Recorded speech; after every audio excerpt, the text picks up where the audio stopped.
আমরা 23শে জুন থেকে শ্যামাপ্রসাদ মুখোপাধ্যায় স্মৃতিপক্ষ উদযাপন করছি। এই নিয়ে আমরা বিভিন্ন দিন বিভিন্ন অনুষ্ঠান করছি, যেমন ছবি আঁকা, প্রবন্ধ রচনা, এবং এর আগেও আমরা ওনার পুষ্প প্রতিকৃতিতে মাল্যদান, পুষ্পার্ঘ্য নিবেদন, এইসব বিভিন্নভাবে আমরা ওনার স্মৃতিপক্ষ উদযাপন করছি। শ্যামাপ্রসাদ মুখোপাধ্যায়, আমরা যে বর্তমান পশ্চিমবঙ্গে বাস করছি, ভারত দেশ তো একসময় ইংরেজদের অধীনে ছিল।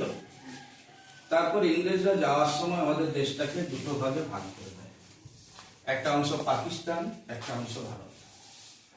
তো সেই আমাদের এই পশ্চিমবঙ্গটা ভারতে থাকবে নাকি পাকিস্তানে থাকবে, এই নিয়ে একটা বড় প্রশ্ন উঠেছিল। শ্যামাপ্রসাদ মুখোপাধ্যায়ের দাবি ছিল যে না, পশ্চিমবঙ্গ ভারতে থাকবে, এবং সেই দাবির জন্য উনি প্রচুর লড়াই করেছিলেন, এবং শেষ পর্যন্ত সেই দাবিতে উনি সফল হয়েছিলেন, যার ফল আজকে আমরা এই যে বাঙালিরা পশ্চিমবঙ্গের ভারতে আসি, না হলে হয়তো আমরা পাকিস্তানে চলে যেতাম। তাই পশ্চিমবঙ্গের স্রষ্টা বলা হয় শ্যামাপ্রসাদ মুখোপাধ্যায়কে। সেই শ্যামাপ্রসাদ মুখোপাধ্যায়কে শ্রদ্ধা নিবেদন করে আমাদের আজকের বিষয়, ওনাকে নিয়ে কিছু প্রশ্ন উত্তর। আমি ঠিক কুইজ বলছি না, ওনাকে নিয়ে আমরা কিছু জানার চেষ্টা করব। সেই নিয়ে আমি কিছু প্রশ্ন করব, যে জানবে সে হাত উঠাবে।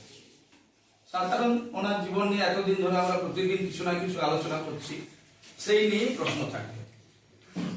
সব থেকে প্রথম প্রশ্ন হচ্ছে, শ্যামাপ্রসাদ মুখোপাধ্যায়ের জন্ম কবে হয়েছিল? অনেকেই হাত তুলেছে, ওইদিকে অর্ণবের কাছে যাওয়ার জন্য বলছি, ক্যামেরাকে।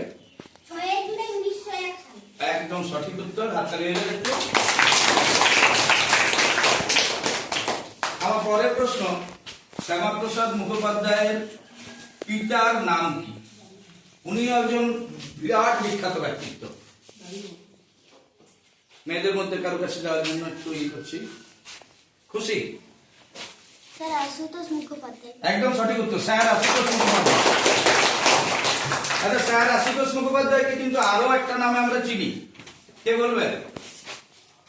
নিখিল। নিখিল বাংলার বাঘ, একদম সঠিক উত্তর, বাংলার বাঘ।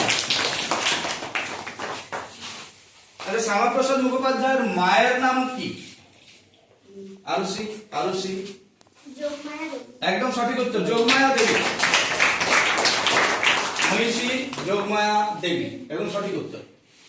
শ্যামাপ্রসাদ মুখোপাধ্যায় সব থেকে কম বয়সে বিশ্ববিদ্যালয়ের উপাচার্য হয়েছিলেন। উনি এতটাই পণ্ডিত ব্যক্তি ছিলেন যে অত কম বয়সে ভারতবর্ষে কেউ বিশ্ববিদ্যালয়ের উপাচার্য পাননি। উনি কোন বিশ্ববিদ্যালয়ের উপাচার্য হয়েছিলেন? সুদীপ, কোন বিশ্ববিদ্যালয়? কে বলবে? কে বললো? একদম সঠিক উত্তর, কলকাতা বিশ্ববিদ্যালয়। আচ্ছা, এই যে শ্যামাপ্রসাদ মুখোপাধ্যায়ের জন্মদিন এখন আসেনি, আসতে চলেছে। কবে জন্মদিন জিজ্ঞেস করলাম? আচ্ছা, এই জন্মদিনটা কততম জন্মবার্ষিকী হবে ওনার? হাত তুলেছে দিব্যাংশু। 125তম। একদম সঠিক উত্তর, 125তম জন্মবার্ষিকী আমরা উদযাপন করবো আগামী 6 জুলাই। শ্যামাপ্রসাদ মুখোপাধ্যায়, ওই যে বললাম যে স্বাধীনতার সময় দেশভাগের বিষয়ে পশ্চিমবঙ্গকে রক্ষা করেছিলেন। তারপর উনি দেশ স্বাধীন হওয়ার পর মন্ত্রীও হয়েছিলেন।